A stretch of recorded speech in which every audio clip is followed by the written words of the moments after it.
because we are introduced here to Philip, and if you know anything about Philip, Philip was one of the 7 brothers that were appointed by the apostle when there was a dispute between the Greek-speaking widows and the Jewish-speaking widows who had just become Christian. They were put in that position to take care of that need, which ultimately became deacons. So Philip was one of the first deacons, and after there was a persecution in Jerusalem, Philip ended up in Samaria, and when he was in Samaria, he was sharing the good news about Jesus Christ, and it erupted into a revival. Everyone in the area of Samaria where Philip was inspired by his preaching, and it became a major Jesus movement and moment. Now, let me put a pin in it right here because I want you to understand. In the first instance, Philip wasn't ordained as an apostle. Philip was a deacon. And I need everyone in this room to understand that you ain't got to be a preacher to have a word.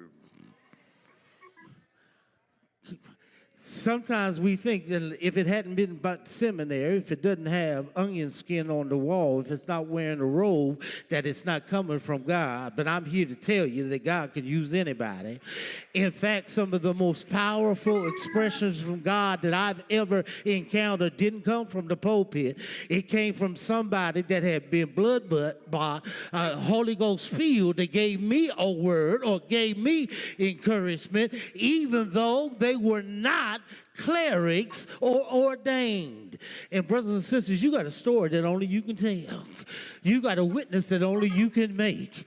Sometimes we are waiting for those delegated by the church to give a word, but you got a word that God has put in your spirit because of the experience that you've had with the eternal. Hey, can't nobody tell it like you tell it.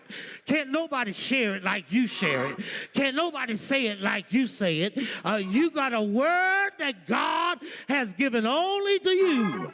You may not be able to sing like angels. You may not be able to preach like Paul, but you can share the love of Jesus and say he died for all. Is there anybody here that can say, I got a story and I got a song and I've got a testimony that the Lord gave me when he saved me, gave me when he raised me, gave me when he healed me, gave me when he provided for me, gave me when he walked with me, gave me when he protected me, gave me when he guided me, gave me when he anointed me. Is there anybody in the room that can say, I got a testimony?